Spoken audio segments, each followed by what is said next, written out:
नमस्कार दोस्तों, विनायक क्लासेस पर एक बार फिर से आपका हार्दिक स्वागत है। तो कैसे हो मित्रों आप लोग? मस्त मज़े में। इंसान को मज़े में ही रहना चाहिए, कभी टेंशन लेनी नहीं चाहिए, तुम बिंदास रहना चाहिए, लेकिन वह सभ्य और संस्कारी बनकर। तो चलिए दोस्तों, हम स्टार्ट करते हो। जैसे कि आपको पता है कि आज हम क्लास 11th मैथ्स का जो पहला चैप्टर यानी सेट्स, उसके बारे में आज हम डिस्कशन करेंगे। ठीक है, तो आपका जो चैप्टर है उसका नाम क्या है मित्रों? आपका सेट्स, जिसको हम हिंदी में बोलेंगे आपके समुच्चय। ठीक है, इस चैप्टर को आराम से पढ़ेंगे, पहला चैप्टर है आपका। ठीक है, और बड़ी डिटेल से पढ़ेंगे और आपको पूरा याद करवा देंगे। तो चलिए हम स्टार्ट करते हैं कि भाई सेट होता क्या है ना। जैसे आपने ये वर्ड बहुत बार सुना होगा, सेट, है ना। जैसे आपने बोला भाई हीरो का सेट, है ना। मतलब जो होते हैं ना लेडीज, वो बोलती भाई हमारा सेट दे दो। इसका मतलब क्या हुआ कि उनके भाई हीरे झुमके वो जो भी होते हैं उनकी, है ना, उन जो भी उनके गहने होते हैं उन सबका सेट। या अगर आप बुक लेने जाते हो तो आप क्या बोलते हो कि भाई हमें क्लास 11th, है ना, आप सिंपल सी बात क्या बोलते हो कि भाई हमें क्लास 11th की बुक का सेट दे दो। बुक का क्या दे दो? सेट दे दो, है ना। इसका मतलब ये हुआ कि ये जो सेट है ना, ये आपके और कुछ नहीं, एक कलेक्शन होता है। क्या होता है दोस्तों? एक आपका कलेक्शन होता है। ठीक है, एक क्या होता है? आपका कलेक्शन होता है। लेकिन अगर मैं बात करूं क्या कि मैथमेटिकली जो सेट होता है वो क्या होता है, तो होता तो ये कलेक्शन ही है ना। जैसे आपने बोला कि भाई आपके जो इंडिया में जितने रिवर्स है उनका जो भी कलेक्शन हो गया, इट्स मीन वो एक सेट है। ओके, है ना। आपने बहुत सारी चीज़ें बोल दो, जैसे आपकी फैमिली में जो मेंबर है, जितने आपके वो मेंबर है वो क्या हो गए? एक सेट्स हो गए आपकी फैमिली के। समझ रहे हो आप? तो सेट्स मीन क्या होता है बेटा? कलेक्शन होता है। लेकिन इन मैथमेटिक्स, है ना, कलेक्शन, हर कोई कलेक्शन हो वो सेट नहीं हो सकता, है ना। कलेक्शन का कैसा होना जरूरी है? वेल डिफाइंड होना जरूरी है ना। तो इसकी डेफिनेशन हो जाए भाई, set is well defined collection of object, है ना। यानी जो भी कलेक्शन हो वो वेल डिफाइंड होना चाहिए, यानी सुपरिभाषित होना चाहिए। समझ रहे हो कैसे? फॉर एग्जाम्पल, और जो भी इसमें जो कलेक्शन होगा, ठीक है, जो भी कलेक्शन होगा, ठीक है, should not change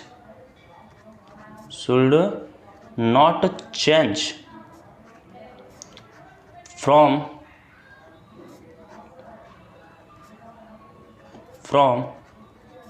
person to person, है ना। यानी जो भी कलेक्शन होता है वो पर्सन टू पर्सन चेंज नहीं होना चाहिए ना। यानी किसी एक व्यक्ति ने या किसी एक पर्सन ने जो भी सेट बोला है, दूसरा अगर वो सेट एज इट इज आता है, यानी वो कलेक्शन अगर एज इट इज आता है, तो हम बोलते हो सेट है। समझ लो, यानी किसी भी व्यक्ति का जो कलेक्शन होता है, दो व्यक्तियों का जो कलेक्शन है, अगर वो आगे पर चेंज नहीं हो तो उसको हम बोलेंगे सेट, और अगर चेंज हो गया तो उसको हम सेट नहीं बोलेंगे, है ना। अगर हम इसमें एग्जाम्पल की बात करें तो आप जैसे एक नॉर्मल से एक एग्जाम्पल लेते हैं, ठीक है, एक अच्छा सा एग्जाम्पल लेते हैं। जैसे मैंने लिखा top 5 actor of Bollywood, top 5 actor of Bollywood. अब आप इसमें क्या देख रहे हो कि जो टॉप 5 एक्टर है ना, उन सबकी चॉइस अलग अलग हो सकती है। आप समझ रहे हो कि जैसे मान लो मैंने कहा कभी एक लड़का था मोहित, है ना, तो अकॉर्डिंग टू मोहित, इसके जो आपके 5 फेवरेट हीरो है, जिसको ये पसंद करता है, जिनकी फिल्म में ये देखता है ना, उसके मान लेते हैं। जैसे आपका हो गया भाई सलमान खान, ठीक है, शाहरुख खान, आमिर खान, ठीक है, अमिताभ बच्चन, और मान लेते हैं हम अक्षय कुमार, ठीक है। लेकिन अगर दूसरे किसी को पूछा, है ना, इसी का फ्रेंड है मान लो सुनील, तो अब सुनील ने क्या बोला कि भाई मुझे तो पसंद है अजय देवगन, ठीक है, शाहिद कपूर, ठीक है, वरुण धवन, ऋतिक रोशन, और मान लेते हैं सैफ अली खान, ठीक है। तो उन्होंने बोला भाई मुझे तो ये पसंद है। अब आप मुझे बताओ क्या ये सेट हो सकता है? क्या ये सेट हो सकता है ना। अगर आप बड़े ध्यान से देख रहे हो तो ये मोहित से सुनील, है ना, मोहित से सुनील क्या हो रहा है? ये कलेक्शन चेंज हो रहा है। कलेक्शन कैसा हो रहा है बेटा? चेंज हो रहा है ना। मीन्स इसके अकॉर्डिंग ये है और इसके अकॉर्डिंग क्या है? ये है। यानी दोनों अपने जो फेवरेट होते हैं उन्होंने ये बात बोल दी। इसका मतलब तो ये हुआ कि ये जो कलेक्शन है वो पर्सन टू पर्सन चेंज हो रहा है ना। इट्स मीन कि ये जो आपका टॉप 5 एक्टर ऑफ बॉलीवुड है, it is not a set, है ना। तो हम सिंपल सी बात क्या बोलेंगे? नॉट अ सेट, समझ रहे हो, है ना। तो ये आपका एक सेट नहीं हो सकता। तो सिंपल सी बात बोली कि भाई जो आपका कलेक्शन क्या हो जाए, पर्सन टू पर्सन चेंज हो जाए, तो वो आपका सेट नहीं होगा, और जो चेंज नहीं होगा वही आपका सेट होगा, है ना। चलो हम इसका भी एक एग्जांपल लेते हैं, बड़ा अच्छा सा एग्जांपल लेते हैं, है ना। जैसे मैंने बोला भाई ऑड नेचुरल नंबर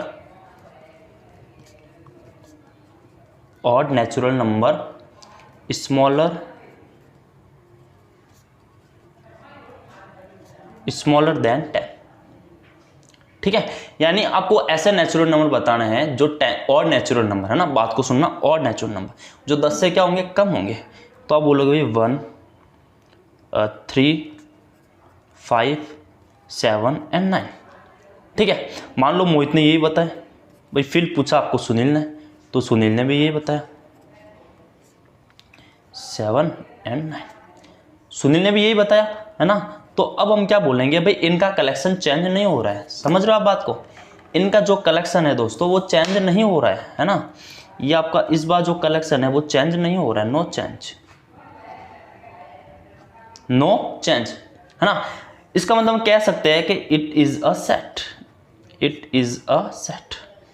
जो आपका पर्सन टू पर्सन चेंज नहीं हो वही आपका क्या होता है, सेट होता है। तो समझ गए। तो सेट की अगर डेफिनेशन बोले तो क्या हो जाएगी भाई, set is a well defined collection of object, है ना। The collection should not change from person to person. और इसके हमने 2 एग्जांपल लिए, उनको बड़े ध्यान से हमने देखा है, ठीक है। तो यहां तक कि आपको जो भी बात है वो आपको समझ में आ गई होगी। तो चलिए हम और इसमें बात करते हैं कि एक्चुअल में हम सेट को रिप्रेजेंट कैसे करते हैं, ठीक है। तो उसके बारे में हम जानते हैं।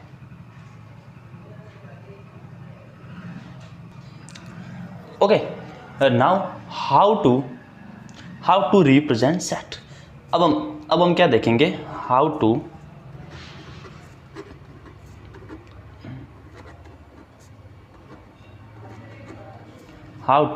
Represent set.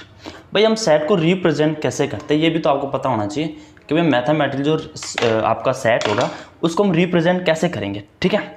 तो इसको आप देखोगे, इसको हम क्या करेंगे, अभी जो भी आपका सेट के जो एलिमेंट्स होते हैं, ठीक है। देखो सबसे पहले कोई भी सेट होगा उसको हम कैपिटल लेटर में लिखे, जैसे ए हो गया, ठीक है। जैसे अभी हमने ऑड नंबर की बात की तो उसको हम क्या करेंगे, कर्ली ब्रेसेस में, है ना, ये कर्ली ब्रेसेस होता है, इसके अंदर हम इसको पुट करेंगे 1 3 5 7 एंड 9, ठीक है ना। कोमा के थ्रू इनको क्या करेंगे, हम क्या करेंगे, सेपरेट रखेंगे, ठीक है। तो ये होता है आपका कर्ली ब्रेसेस, ठीक है। तो ए आपका रिप्रेजेंट हो गया, तो ए क्या हो गया, आपका एक सेट हो गया जिसके ये एलिमेंट्स होंगे, है ना। जो भी आपके इसके अंदर लिखे जाएंगे वो हम इसके ऑब्जेक्ट बोल सकते हैं, या हम बोल सकते हैं ये एलिमेंट्स है आपके, या मेंबर भी बोल सकते हैं, ठीक है। तो ये आपका क्या हो जाएगा, इसका एलिमेंट, ठीक है। बात को समझ रहे हो, ये इसके क्या हो जाएंगे दोस्तों, एलिमेंट्स हो जाएंगे, ठीक है। जैसे हम एक और एग्जाम्पल लेते हैं, सिंपल सी बात, हमने एग्जाम्पल ले लिया इसका, vowels in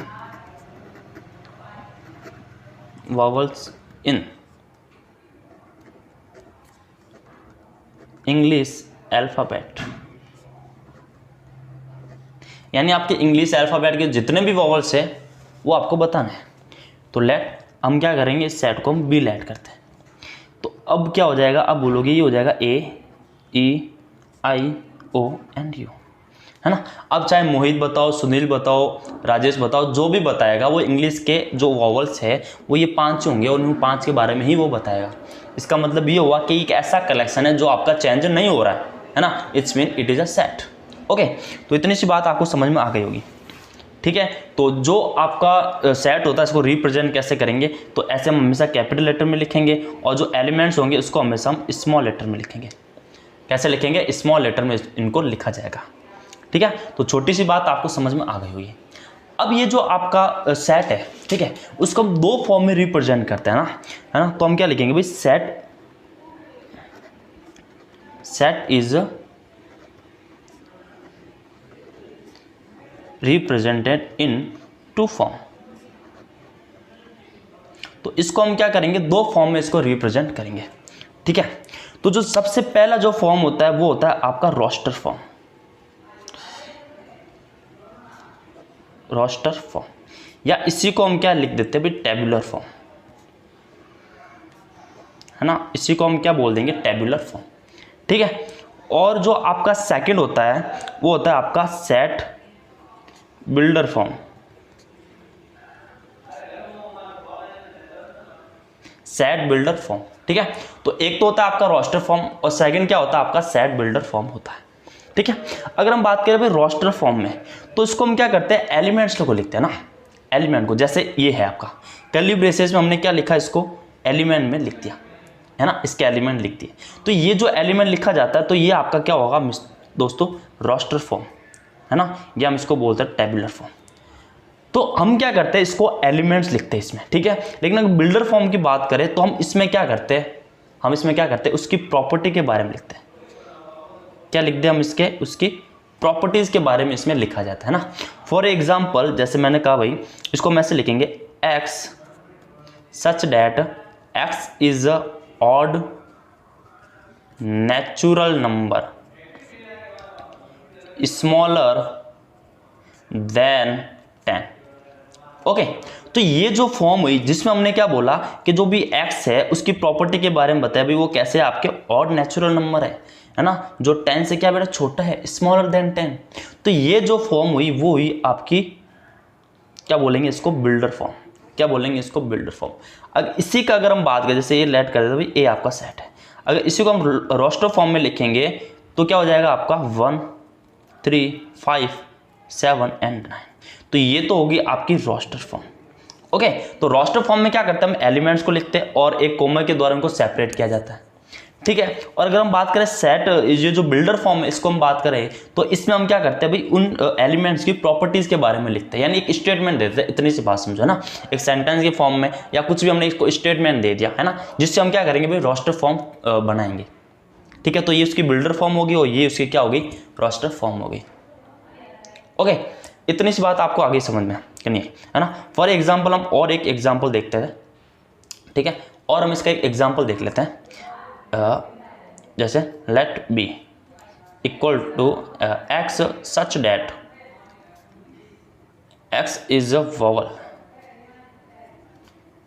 in English alphabet, in English alphabet, ठीक है। तो इंग्लिश अल्फाबेट में जो भी आपके वॉवल्स होंगे वो कौन से होंगे, है ना। तो इसको हम रोस्टर फॉर्म में कैसे लिखेंगे, ए ई आई ओ एंड यू। तो ये इसके क्या हो जाएंगे, आपकी रोस्टर फॉर्म हो जाएंगे, ठीक है। तो इतनी सी बात आपको समझ में आ गई होगी कि एक्चुअल में बिल्डर फॉर्म क्या है और रोस्टर फॉर्म कौन सी है, ठीक है। तो चलिए हम आगे देखते हैं। ओके, नाउ हम बात करें भाई कि इसकी क्या क्या प्रॉपर्टीज हो सकती है। सबसे पहले एक बात ध्यान रखना आप, है ना, एक आप इसमें बात ये ध्यान रखना कि इन टेबुलर फॉर्म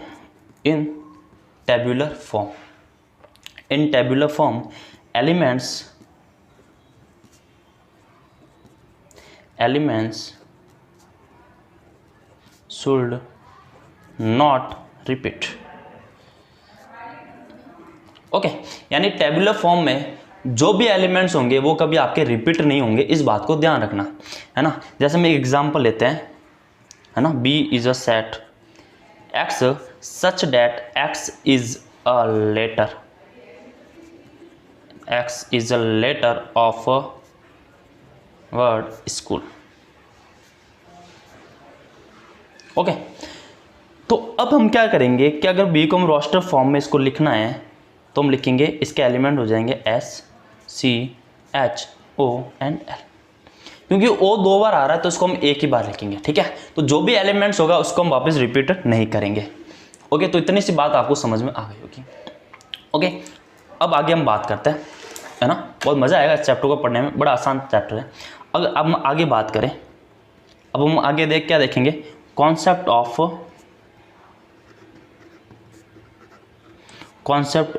बिलोंग्स टू। अब हम कॉन्सेप्ट बड़े भाई बिलोंग्स टू का, है ना, ये वर्ड आपको जरूर आपने सुना होगा। जैसे आप बोलते भाई हम उस फैमिली से बिलोंग्स करते हैं या वो उस फैमिली से बिलोंग करता है ना, यानी बिलोंग का मतलब होता है उससे कुछ रिलेशन होना। क्या होना, उससे कुछ रिलेशन होना, है ना। बिलोंग्स टू को हम क्या करते हैं बेटा, एफ साइलेंट से शो करते हैं। कैसे, जैसे मैंने बोला क्या जो आपका जो अगर मैंने अल्फ़ाबेट का है ना, जैसे अगर मैंने एग्जांपल लिया था आपको पता हो तो, है ना, जैसे मैंने बोला था कि भाई A is x such that x is a vowel, x is a vowel of English alphabet, English alphabet.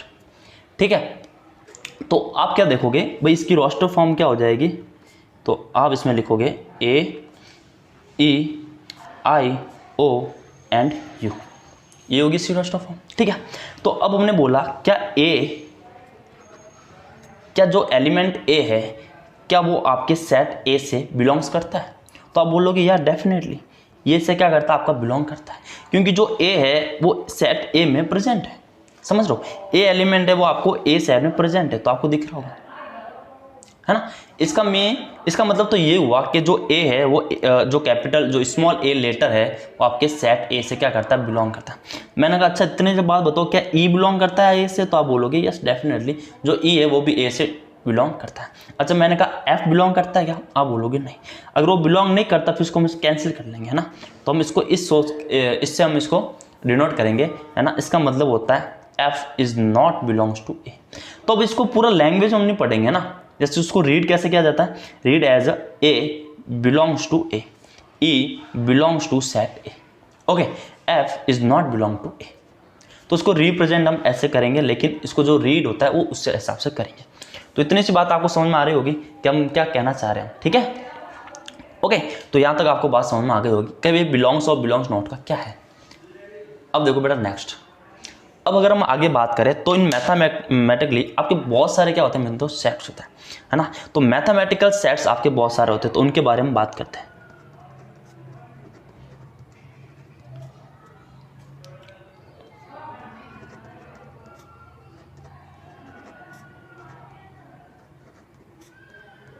तो मैथमेटिकल जो सेट है उनके बारे में बात करते हैं, ओके। तो देखो सबसे पहले देखो set of natural number,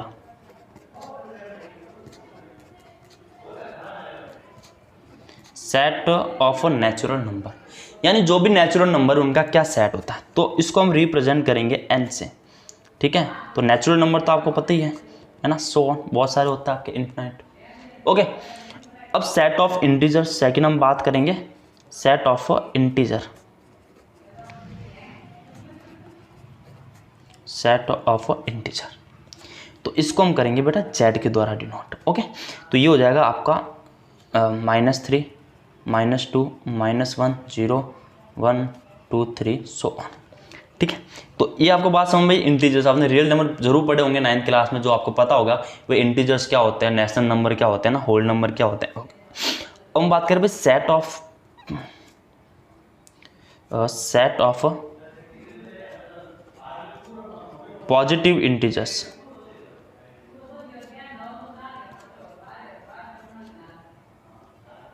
set of positive integers, तो इसको हम डिनोट करेंगे z+ से, ठीक है। और ये हो जाएगा आपका 1 2 3 सो ऑन, ओके। तो इतनी सी बात आपको समझ में आ गई होगी कि भाई हम क्या बात कर रहे हैं, ठीक है। अच्छा आगे और बात कर लेते हैं, सेट ऑफ रैशनल नंबर, है ना, 4th नंबर की बात करें, set of rational number, set of rational number. तो जो सेट ऑफ रैशनल नंबर है उसको हम Q से डिनोट करेंगे, और इसको हम रोस्टर फॉर्म में नहीं लिख सकते, है ना, ये बात आप ध्यान रखें। Set of irrational number,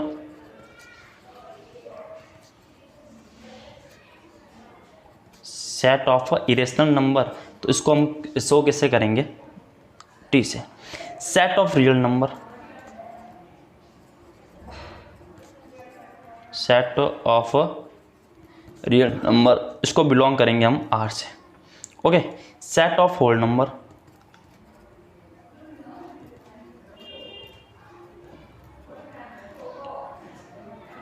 set of whole number, इसको हम डिनोट करेंगे W से। तो ये जो सारे होते हैं उनके बारे में आपको देखना है, ओके। तो ये जो मैथमेटिकल जो सेट है उनके बारे में आज हमने बात की। तो कहीं अगर n लिखा हो तो आप समझ जाना ये नेचुरल नंबर की बात कर रहा है, z अगर हम कहीं लिखते हैं तो समझ लेना हम इंटीजर्स की बात करें, z+ तो इसका मतलब पॉजिटिव इंटीजर्स की बात करें, q हो इसका मतलब रैशनल नंबर की बात करें, t इसका मतलब इरेशनल नंबर की बात करें, r मीन्स रियल नंबर, और w मीन्स हम होल नंबर की बात कर रहे हैं, ठीक है। होल नंबर मतलब जो 0 से स्टार्ट होता है। तो इतनी सी बात आपको समझ में आ गई होगी, ठीक है। तो जो अगला जो हमारा वीडियो आएगा उसमें हम क्या करेंगे, इनके एग्जाम्पल के बारे में बात करेंगे, और जो आपकी एक्सरसाइज 1.1 है उनके जो क्वेश्चन है उनके बारे में हम बात करेंगे पूरी डिटेल के साथ। ओके।